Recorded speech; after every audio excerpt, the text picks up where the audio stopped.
para lançar o Padre o Açougueiro, apresentar os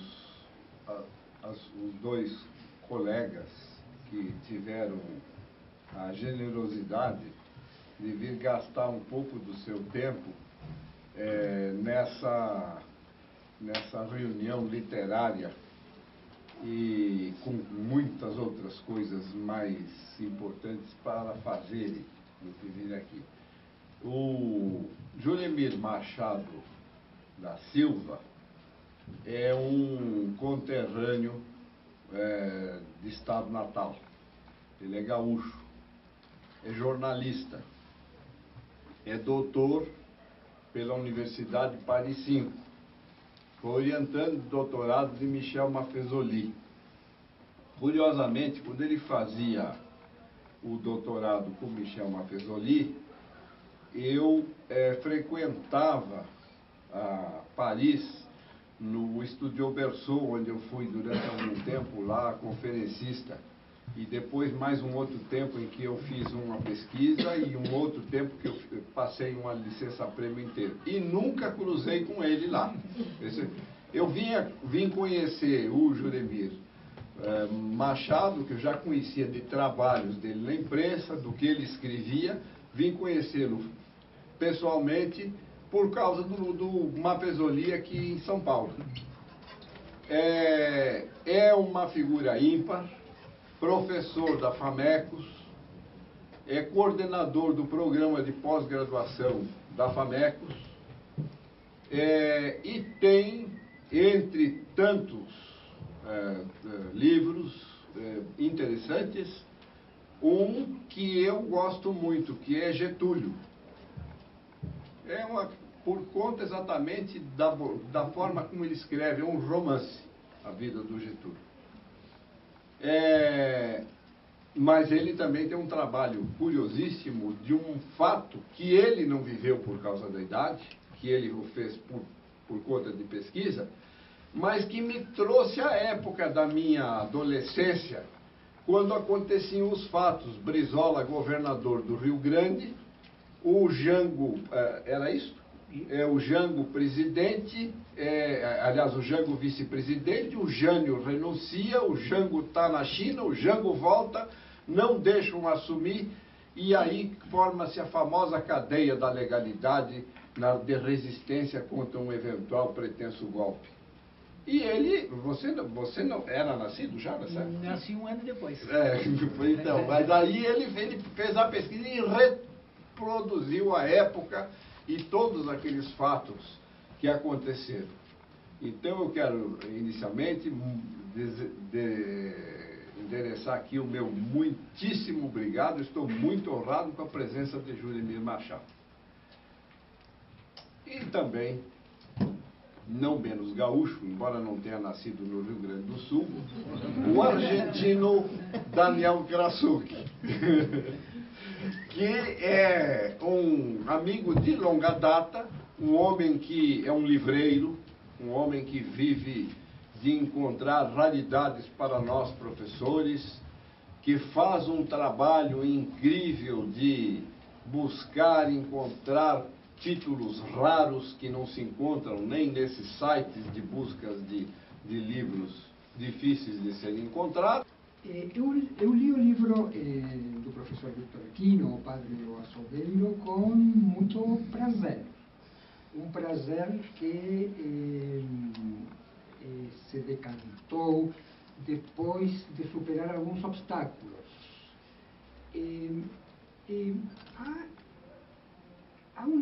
Quem é o autor? Nós conhecemos o professor Victor Aquino, um homem culto, podemos dizer um homem erudito,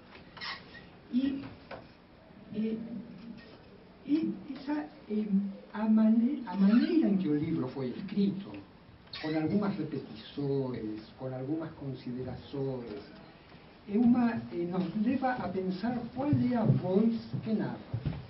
Ou seja, é um narrador onisciente, é um narrador que testemunhou, que foi testemunha dos fatos que ele relata, Tem um epígrafe em francês, também um recurso da alta cultura, onde se problematiza justamente o conteúdo do livro, onde se problematiza o livro.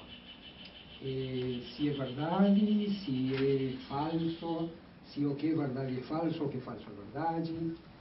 É uma cita, né? Um epígrafe em francês. E é um autor que conhece Boccaccio, o Decamerão de Boccaccio, conhece Yvonne Lacombe também. Ou seja, não podemos pensar deste ponto de vista que seja mais uma das pessoas que circulam na narrativa, que são pessoas, em termos gerais, endinheiradas algumas, mas com escassos recursos culturais. Então, quem é a pessoa que narra? Este me parece o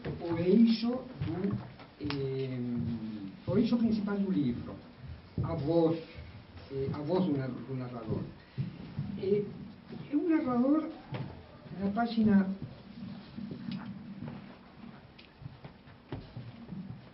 34, ele fala difamação, ignomínia, bobajada, aquela intriga anônima e baixaria. Ou seja, ele qualifica como se formasse parte dos acontecimentos. E esta tensão entre se a pessoa que narra é um narrador onisciente, é um jornalista, é alguém que levantou os causos, e não se sabe ao certo porquê, foi alguém que participou dos acontecimentos.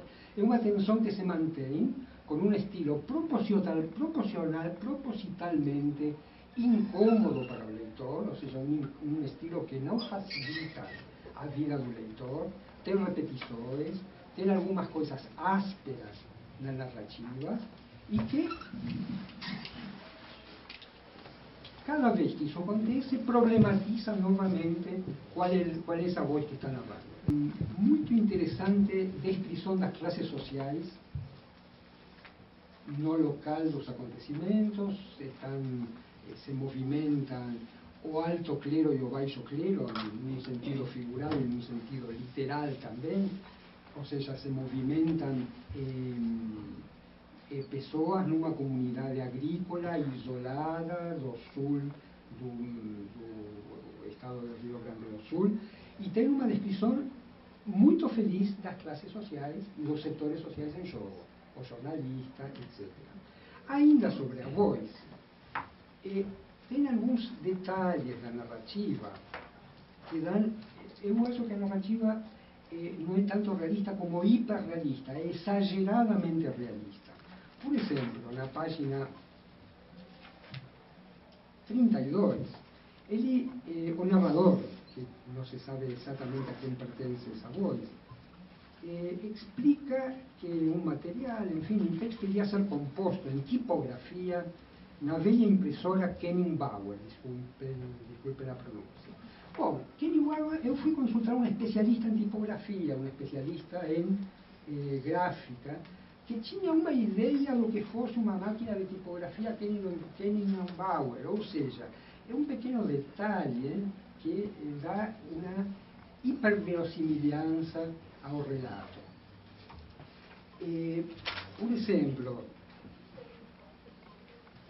a pessoa estava assim o principal ajudante, que estava cuidando de uma fratura no braço em virtude de um coice de mula há poucos dias. Ou seja, é uma precisão. O livro todo está composto desta forma, ou seja, está com detalhes que aludem a uma, digamos, que mostram um excesso de verossimilhança, mas que ao mesmo tempo a relativizam. Ou seja, não se sabe ao certo se tudo isto aconteceu ou não aconteceu, é ficção ou não é ficção. Por último, a questão do tempo. Os acontecimentos, as peripécias, envolvem paixões das pessoas que participam dos acontecimentos. É uma saga que atravessa um período longo, não sei exatamente quantos anos, mas certamente algumas décadas, e que finalmente todas essas paixões ficam no passado, aquietadas, as pessoas, os protagonistas desaparecem, morrem ou ficam distantes. Esta questão, o tempo, me parece o terceiro eixo, também um protagonista importante do livro. O livro tem muito ritmo, agilidade, se deixa ler com muita facilidade. Eu acho, professor Victor Aquino, que você está de parabéns. O Estado, é claro, naquela época era assim. E quem vai se apropriar e gerir o frigorífico? Os empresários do local. Eles querem o frigorífico pronto, feito pelo Estado, e depois eles vão, assim mais ou menos como o Maracanã, como o novo Maracanã, e tudo. Uma maravilha. E claro, eles manipulam tudo aquilo no interesse deles. Há um outro momento em que um fazendeiro resolve doar um sino para a igreja. É sensacional. Ele doa o sino com uma verba desviada da Secretaria da Agricultura. Naquela época. Felizmente essas coisas agora não acontecem. Mudaram muito os costumes. Então, a descrição é minuciosa, porque até naquilo que eles tinham mais, carne, por exemplo, ainda assim eles se apropriavam da carne. A senhora, que é a personagem central desse livro, ela recebia uma remessa de carne financiada pela arquidiocese. E o marido dela era um dos maiores fazendeiros, tudo que ela tinha era carne na vida. Mas ela ainda queria se apropriar da carne, que era a carne que deveria ir para o padre. Como não parava padre nenhum lá, mesmo nos meses, nos anos que não tinha padre, ela continuava recebendo a carne. Naquela época era uma classe dominante vil, abjeta, avara e tudo mais. E tudo isso é muito bem descrito nesse livro, que mostra o quanto a religião associada à ignorância pode realmente destruir as vidas das pessoas, apodrecer a vida das pessoas, transformar um pequeno lugar num lugar infernal. E, claro, também tem muito bem descritas as relações de poder dentro da igreja. Isso que o professor falou do alto clero, do baixo clero, as articulações para nomear um padre. É sensacional, tudo muito bem apresentado. E, claro, a gente identifica alguns personagens aí no caminho, o poeta Raul Bope, depois arcebispo de Porto Alegre, Dom Vicente Scherer, e outros que vão aparecendo ali com suas qualidades e seus defeitos. O certo é que a gente vai entrando nessa história e não quer sair mais. E agora, ouvindo sobre o que seria um narrador, eu estava me perguntando um pouco sobre isso, que mais para o final do livro tem toda uma descrição de fatos incríveis que vão acontecer por lá, essas coisas assim, de um assassinato que não é, que é abafado, que ninguém é julgado. E aí tem uma parte que diz assim: um menino de 15 anos, ainda estudante de ginásio, em uma prova de religião, resolveu questionar a autoridade política da igreja na vida nacional, o papel dos religiosos na vida humana e a função da liturgia envolvendo credos e sacramentos no controle da vida das pessoas. Fato que ocasionou um princípio de escândalo na cidade, levando Dom Marturelli a convocar o padre da paróquia e o diretor do estabelecimento público de ensino, que também era padre, para discutir estratégias de defesa institucional. Certo é que um menino de 15 anos contestou o poder do clero e botou fogo na cidade. Eu me pergunto se esse menino não seria o futuro narrador desse livro. Esse menino de 15 anos não seria, mais do que o narrador, o futuro autor desse livro. Algo me diz que há uma relação entre esse menino de 15 anos.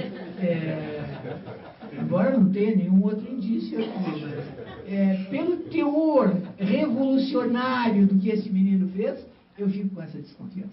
Eu quero dizer que é uma leitura que desvela um microcosmo, que é síntese do que muita gente viveu. Eu também sou de uma cidade pequena do Rio Grande do Sul, de Santana do Livramento, e eu comecei a pensar nas coisas de Livramento, no pároco, no fazendeiro. Eu sou de um lugar que tinha 301 habitantes. 301. Um era o fazendeiro, o seu Candoca, e os outros 300 eram os empregados dele. Inclusive a minha família. Ele era o dono de tudo, ele tinha uma caminhonete rural azul e todo mundo queria uma carona com ele para ir até a cidade, que ficava a 20 quilômetros, e tinha dias que ele passava vazio, caminhonete daquelas abertas atrás, tipo picape, e ele passava vazio e não levava ninguém. Porque naquele dia ele não queria levar ninguém.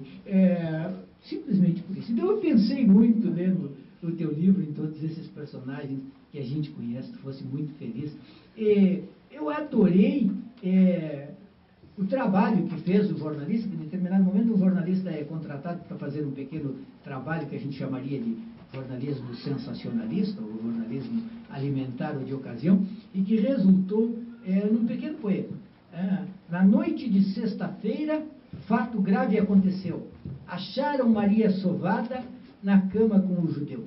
Na sacristia sagrada, em frente à Virgem Maria, o padre e a mulher sovada pecavam e ninguém mais via. Cansado de dizer missa, sem se dar conta do mal, o padre vegetariano provava do amor carnal. Vocês podem ter certeza, nada é mais pecaminoso no Rio Grande do Sul do que não comer carne. Então, também isso, o livro do Vitor flagra bem o horror daquela população diante de um padre que devolvia os bifes, as almôndegas, devolvia tudo que via com carne, porque ele era um colono, como a gente diz, pobre, que tinha crescido comendo polenta, e não precisava de carne. Então, eu digo para vocês também que o Vitor Aquino está de parabéns por essa história que sintetiza a sordidez da província. Muito obrigado e parabéns. E é autora dos cenários do rock, é pós-doutora aqui no departamento e que estava programado para vir. Vou passar a palavra para a Valéria. Na verdade, contente mesmo. Acho que essa é a palavra por ser convidada a falar sobre esse trabalho, por duas razões. Como eu conheço o professor Vitor Aquino desde que eu me formei, praticamente em 96, foi meu orientador de doutorado e, além da amizade, existe uma admiração pelas coisas fora da curva que ele faz. Pelas coisas acadêmicas não muito acadêmicas e por essas subversões literárias, mas que ele usa da literatura para colocar algumas subversões, algumas constatações, e eu adoro esse tipo de coisa, fiquei muito contente de ser chamada para falar sobre isso. E o outro ponto é que eu também sou caipira. Eu nasci em São José do Rio Preto, no interior de São Paulo. Eu era uma menina que estudava em colégio de freiras e era heavy metal. Então, assim, eu era a Maria Sovada, mas que não saía com ninguém, mas eu era heavy metal. Então, toda essa cosmologia cultural que ele descreve, eu acho, assim, sob um ponto de vista socioantropológico, fantástico, porque ele consegue pegar os pontos. O professor Ottaviani, que foi meu professor, ele dizia assim, desde uma conversa de boteco até uma grande obra ou uma tese, o importante são aquelas pessoas que conseguem pegar o que a gente chama de determinantes fundamentais. São aqueles pontos, são aquelas coisas essenciais, são os traços da cultura, ou até de uma conversa, de alguma coisa, e ele pega com maestria. Então, por exemplo, ele elucidou algumas coisas, algumas instituições sociais que existem no interior, nas províncias, como foi dito, e que uma delas, eu achei o máximo, que é filho de padre. Filho de padre é uma instituição social, porque todo mundo que sabe que eu não vou entrar, não vou julgar a questão da religião católica, mas num lugar onde só tem homem e em pedido celibato, normalmente as beatas ou aquela senhora que cuida da casa do padre, não sei o que, é tipo uma companheira, uma acompanhante ou alguma coisa, Em algum momento da vida, essa mulher sempre tem um filho e nunca fica claro de onde vem essa criança, e todo mundo sabe que é o filho do padre, e perto da minha casa tinha um padre que tinha um filho com a moça que cuidava. A minha mãe, que nasceu numa cidade menor ainda, chamada Urupês, coloca que, por exemplo, o padre, ele era o rockstar da cidade. Então, assim, porque numa cidade de homens muito ignorantes, a pessoa que fez que participou foi seminarista, não sei o quê, então tem um nível cultural acima, consegue falar um português mais claro, leu meia dúzia de livros, tem o status de um rockstar, porque é o homem que vai se comunicar com essa mulher de uma forma diferente, vai ouvi-la falar mal do marido, entendeu? Então existe um processo de sedução, e que as mulheres brigavam para ser amante do padre. Então isso eu achei fantástico, isso que ele trouxe como um cenário do livro, que é um cenário que se repete em grande parte das cidades pequenas. E uma outra coisa que eu achei muito interessante, dentro das relações de poder, é o poder da difamação. Eu me lembro que no colégio de freiras que eu estudava, tinha uma freira que era mais rebelde, que ela falava assim, com perdão da palavra, vou usar os termos dela, toda vez que você quer desqualificar alguém, você diz que ele é ou viado ou louco. E aí, vamos se colocar algum tipo de comportamento, isso, sei lá, me falava há 30 anos atrás, não tinha onda politicamente correta. E um terceiro comportamento seria um comportamento promíscuo, heterossexual. Então, assim, como que essa senhora, que a protagonista do livro, ela se utiliza de todos os canais possíveis, inclusive da estrutura do jornalismo, para criar uma difamação, porque isso era o poder. Era a forma de você desacreditar uma pessoa, fazê-la perder o poder, e aí não parava o padre ali. Uma terceira coisa, que ele coloca muito bem, eu tive uma experiência assim, que eu fui fazer parte do meu doutorado em Londres, e eu saí de Londres para o interior do Mato Grosso do Sul. Fui morar lá. E aquela coisa, existem os códigos da cidade, os códigos culturais, né? As estruturas sobre as quais as pessoas se relacionam, e tudo isso é velado. Você chega, ninguém te diz, ninguém te dá uma cartilha, né? Ninguém te fala como funciona, ninguém te dá o estatuto da cidade. E você tem que ir pegando, e você vai tropeçando, e no meio dessa história, sem querer, você entra sempre nas disputas de poder. E aí, além de você ter que aprender os códigos, e às vezes você não tem tempo e você não está em situação de fazer isso, você tem que fazer opções. Você tem que ver de que lado você está. E aí você tem muitas vezes o choque cultural. Porque até tem uma situação que o professor fala, que ele coloca muito bem, que é uma questão bem antropológica, que as diferenças regionais afetam a percepção.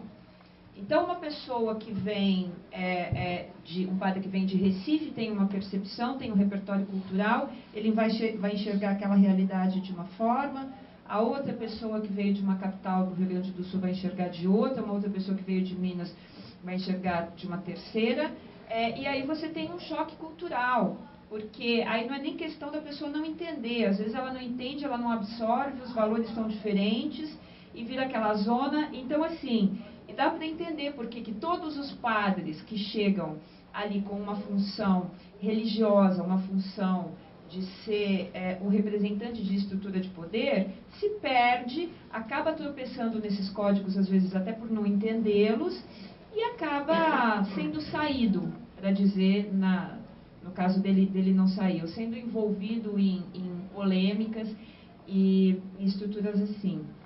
Uma outra coisa que eu achei muito interessante, e que foi falado aqui, é uma coisa que o Claude Lévi-Strauss falava: os alimentos não são bons apenas para comer, mas são bons para pensar. Então, quer dizer, a questão da carne, no Rio Grande do Sul, um padre que realmente não come carne e tem cara de judeu, né, é uma aberração, é uma aberração. Então, quer dizer, a pessoa não aceitar a carne, a pessoa devolver aquilo que foi ofertado, como que é que nem quando você vai para o Oriente, você é obrigado a comer cabeça de macaco, essas coisas que você não comer, é uma ofensa. Então, quer dizer, ele devolver aquilo, naturalmente, ele está infringindo um código como diz a Mary Douglas, os objetos são usados para balizar relações sociais. Quem dá a carne tem o comando, e eu falo, eu não quero a sua carne. Então, isso é um processo de ruptura muito forte, e que, naturalmente, não teria um bom desfecho. E, por último, eu não quero me alongar muito, o que eu achei fantástico é que, quando o professor salienta que a pior coisa é a ignorância, e a ignorância revestida de arrogância, infelizmente essas duas coisas no mundo andam sempre juntas, né? O que você vê no desenrolar da história é que, para cortar esse ciclo, para ter uma ruptura nessa estrutura de ignorância com arrogância, com relações de poder, só uma ignorância maior, né? Que é aquela coisa que a gente aprende primeiro ano de pedagogia. O conhecimento vem para dissolver a ignorância. Às vezes não necessariamente é assim. Então, aí só quando vem um poder de cima, que é mais ignorante, que é mais reacionário, que é mais fechado, ele consegue suplantar o poder local e, finalmente, instituir a ordem, entre aspas. E aí esse padre fica por 50 anos, e aí quem manda sou eu. Vocês são ignorantes, eu sou mais ignorante do que vocês, então quem manda aqui sou eu. Isso eu achei fantástico, o desfecho da história, porque é realmente o que acontece. As pessoas têm uma ideia, isso é do ser humano. É engraçado que as pessoas têm uma ideia, quando se trata, por exemplo, de comunidades indígenas ou povos primitivos, que existe uma natureza humana que, se você for para o meio do Xingu, vai ser tudo lindo, abençoado, só amor, e Tupã reina e ilumina a cabeça das pessoas. E o que a gente vê é que esses comportamentos jocosos, fofoqueiros, entendeu? De tirar sarro, de querer diminuir o outro, estão muito inseridos em todos os povos, uma cultura de 30 mil anos. Então, quer dizer, todo lugar que é pequeno, que tem uma estrutura cultural fechada, você tem isso, e você tem esses mesmos mecanismos. É uma coisa meio do estruturalismo do Claude Lévi-Strauss. São os comentários jocosos, a necessidade de tirar sarro, a não aceitação do diferente, a ruptura com aquele que apresenta a diferença. E isso ainda existe no Brasil e no mundo inteiro. Se você for para uma cidade do interior da Inglaterra, né, porque todo mundo pensa Londres, mas vai para o interior da Inglaterra, deve ser pior do que Tupã-Seretã, porque além de tudo eles são hooligans.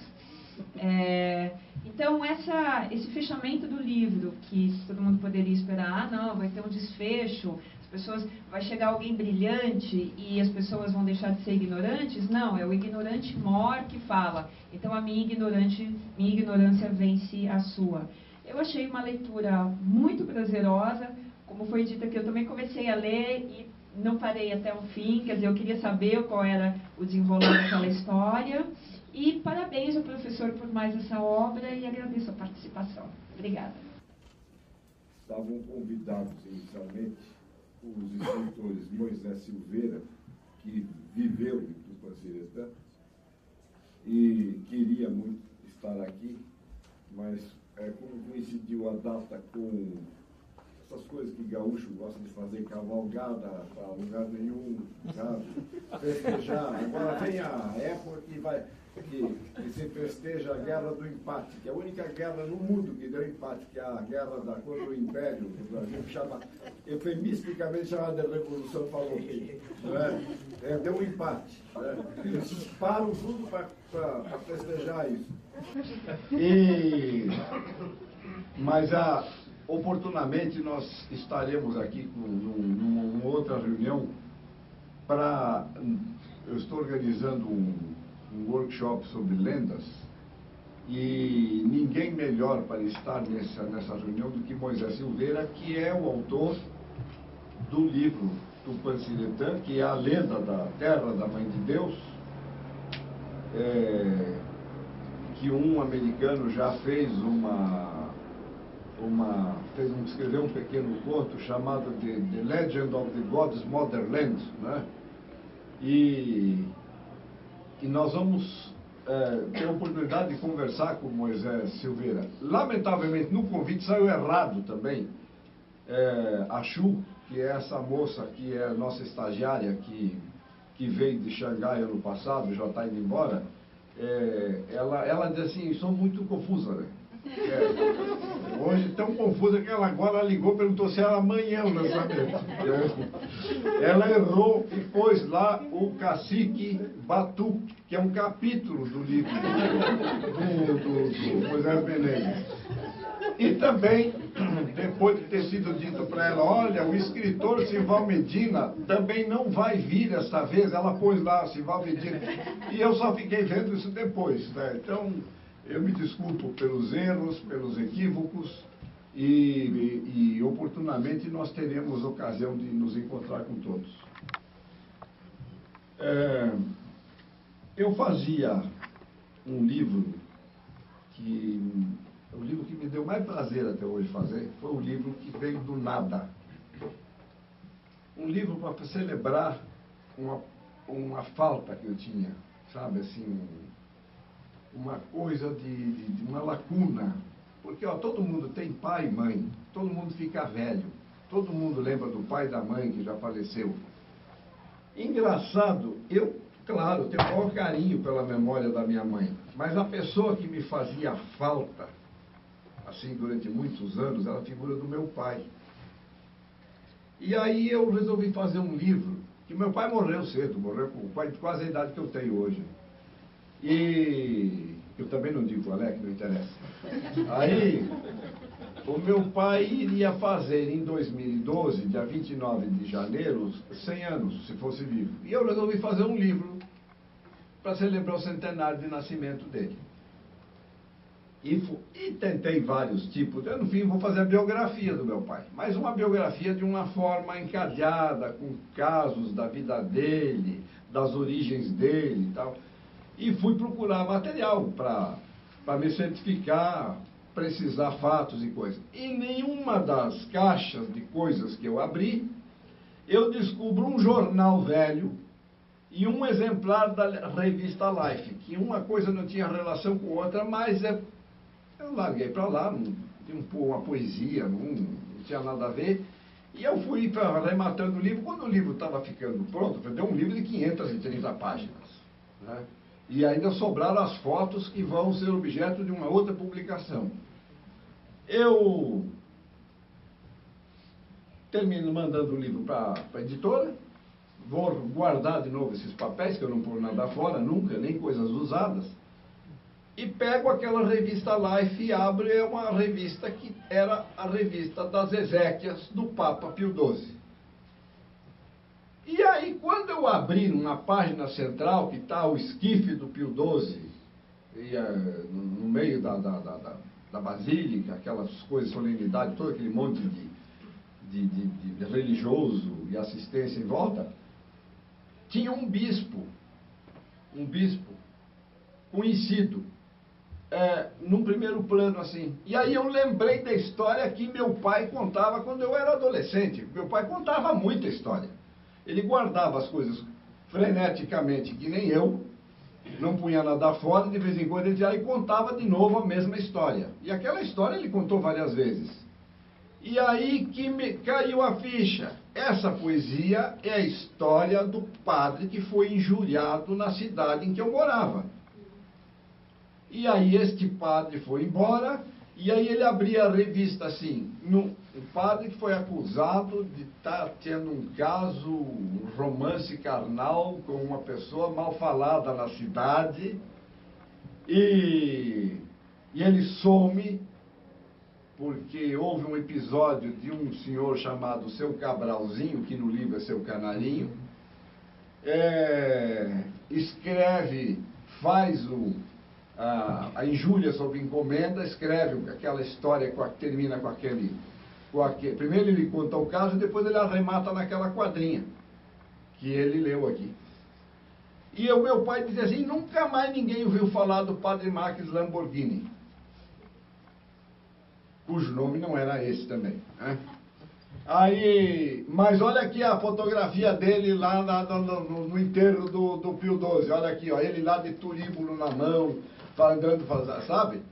Então é o seguinte, este padre que foi escorraçado de Tupã-Siretã, aparece num determinado momento, é colhido numa fotografia que sai na revista Life durante as exéquias do Pio XII como um prelado da igreja.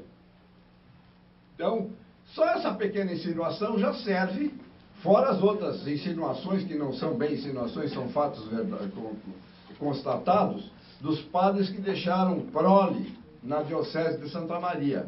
E esse fato é que eu vou narrando sobre os bispos que antecederam o primeiro bispo gaúcho, que aliás não era gaúcho, ele era nascido em Santa Cruz do Sul, mas ele era descendente de alemães, que era Dom Antônio Reis, que o povo chamava de Dom Antônio Reis. E que no livro ele chama Dom Sinfrônio Vaz, Dom Sinfrônio Vez, né?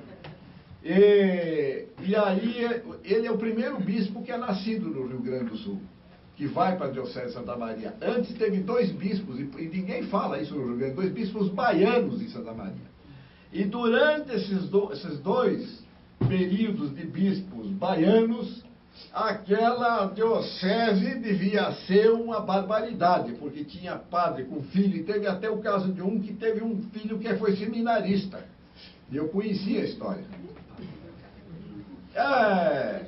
E eu resolvi então fazer essa história. Eu resolvi escrever em cima desse episódio, dessa injúria que foi montada na cidade. E eu abro o livro com esse epigrama do Jean Devese. Você conheceu o Jean Devese? Que foi presidente da Paris 13. Ele faleceu há uns 5 anos, e ele, num discurso que ele fez numa agremiação em Paris, estava sendo acusado de omitir coisas que eram importantes e falar coisas que não eram necessariamente verdades. Ele, lá pelas tantas, ele falou: tout n'est pas faux, et tout n'est pas vrai, mais tout ce qui est faux peut être vrai aussi. Então, nada é falso e nada é verdade, mas tudo isso que também é falso pode ser verdade também. Então, o que me inspirou foi exatamente esse tipo. Mudei o nome da cidade para Guambuaçu. Explico que Guambu, o certo seria Guatambuaçu, Porrete Grande. E porque Tupã-Siretã é uma fantasia, esse negócio de Tupã Deus, Simã, Uretã, uma terra, que viveram em cima dessa lenda, é uma coisa que não é necessariamente verdade, não é necessariamente correta. Há discussão a respeito. Lembra aquele personagem? Tem discussão? Tem. Então eu resolvi fazer também até o nome da cidade com essa carga de equívoco. E a história se resume na mulher de um fazendeiro, que por acaso é cunhada do Raul Bope. Ela está lá com outro nome, até o Raul Bope aparece lá como Saul Quinal, né? E essa senhora, ela mantém as chaves da igreja. O marido dela, que é esse alemão, descendente de alemães que não fala alemão, mas também não sabe falar português, e se justifica dizendo que ele é descendente de alemães, eles têm a responsabilidade de manter as chaves da casa paroquial e da igreja local. E não para padre nenhum lá. E durante 23 anos vem um padre, vai embora, vem outro, fica um tempo, vem outro, morre, vem outro, está doente, outro não quer ficar, outro aceita o convite para ir não sei para onde. Isso é um fato, aconteceu isso. Até que vem esse padre muito jovem para lá. E a mulher do fazendeiro percebe que ele não está afim de ir embora, que ele está afim de ser pároco. Então o que ela faz? Ela começa a constranger ele. A primeira coisa que ela faz é botar o apelido dele de judeu, porque ele era magrinho, uma cor de rosinha, tinha o narizinho fino e tal. E ele fica sabendo, em um sermão na missa, ele diz o seguinte: olha, eu sei que estão me chamando aí de judeu, mas olha, para mim é uma honra muito querida, porque Jesus também era judeu. E a mulher fica desesperada, que não deu certo. E aí ela vai e inventa que a tal da Maria Sovada, que já tinha sido noiva de um sobrinho dela e abandonada no dia do casamento pelo sobrinho, então ela fazia de tudo para justificar o ato do sobrinho em chamar, pôr apelido na moça de Maria Sovada. E vive sendo sovada, que nem pão, roupa, Natal. Aí ela inventa essa história, paga para esse seu canarinho fazer o jornal, contar essa história, e de madrugada eles põem para domingo embaixo das portas de todo mundo, inclusive do padre, que pega a bicicleta e some da cidade. Bom, se apresenta o bispo, desaparece e vai reaparecer naquela revista Life. Tá tudo comigo isso, eu não botei nada fora, né? Aí, o interessante é que o bispo, bom, agora chega dessa bobagem dessa mulher mandar na igreja e resolve procurar um padre para botar lá. E ele arruma o padre mais idiota, mais burro, mais grosso, mais botocudo, mais ignorante que ele podia ter encontrado. Inclusive era irmão mais velho de um padre mais novo, que era o secretário dele na diocese, e depois dele empossado, o irmão subiu que nem um foguete, virou bispo de uma diocese importante no Rio Grande do Sul. E ele tinha verdadeira inveja do irmão. Não, fulano, padre fulano, e o seu irmão? Ele ficava alucinado se alguém lembrasse o nome do irmão. Bom, então, essa coisa toda foi, e o padre ficou lá 50 anos. Deixou uma multidão enorme de adeptos, iguais a ele, outros tantos de gente que odiava ele, e outros tantos que tanto faz, né? Porque não tem conhecimento da dimensão, e o padre morreu. Bom, eu digo assim, eu vou fazer essa história, porque o que eu não sei eu vou inventar. Entendeu? O que eu não sei eu vou completar, porque isso aqui eu não sou historiador, eu sou romancista, né? Então que se dane a verdade dessa negócio. Então, detalhes da casa e tal. Agora, a impressora é verdade. A máquina de escrever, que era do Raul Volpe, que o padre se apropriou só porque ficou dentro da casa paroquial e nunca devolveu, também é uma, né? A Royal que ficou lá. E aí foi com esse espírito que eu fiz um livro que eu me diverti muito fazendo. E ao fazer esse livro, sobrou uma série de materiais que me canalizaram para um outro fato também acontecido na região, que é um fazendeiro do Mato Grosso, que morre na cidade, que vai para lá, tem um amante, por isso ele se esconde da família, ele vai comprar gado na época do charque, é uma história que acontece 10 anos antes de começar essa história que eu conto neste, e este fazendeiro, ele mora na cidade, só que ao morrer, o médico visitava todo, ele pegou uma pneumonia, e o médico que o visitava o encontra morto. Então eles dão um jeito de fazer com que ele está muito mal, e ele chama o dono do cartório, por isso que o livro chama o tabelião, e mais um coronel do lugar, e acerta as fazendas que ele tinha na região, o gado que ele deixa, e, enfim, isso vai resultar também numa fraude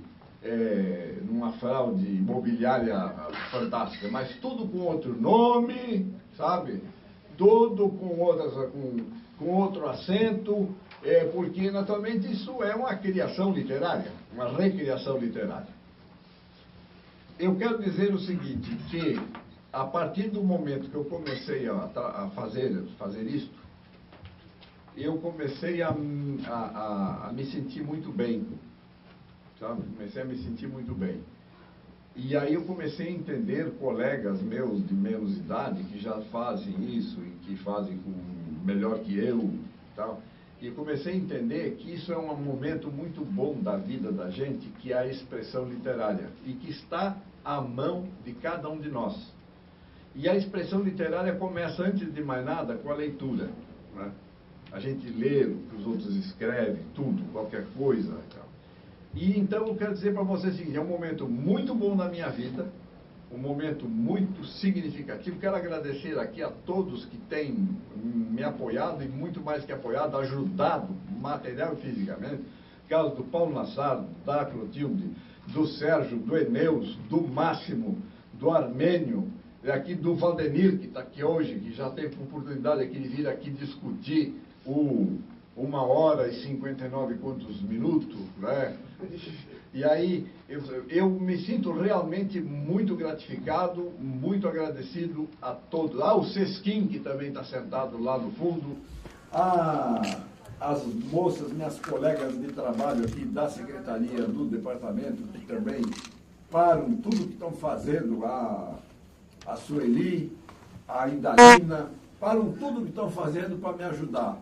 E até mesmo a Camilinha, a Camila Silvestre, que está ali sentada, autora do belíssimo e tocante romance Alma Menina, que nós lançamos aqui outro dia, prêmio do Governo do Estado, e agora está partindo nota empreitada também. Isso tudo me dá grande, imenso prazer.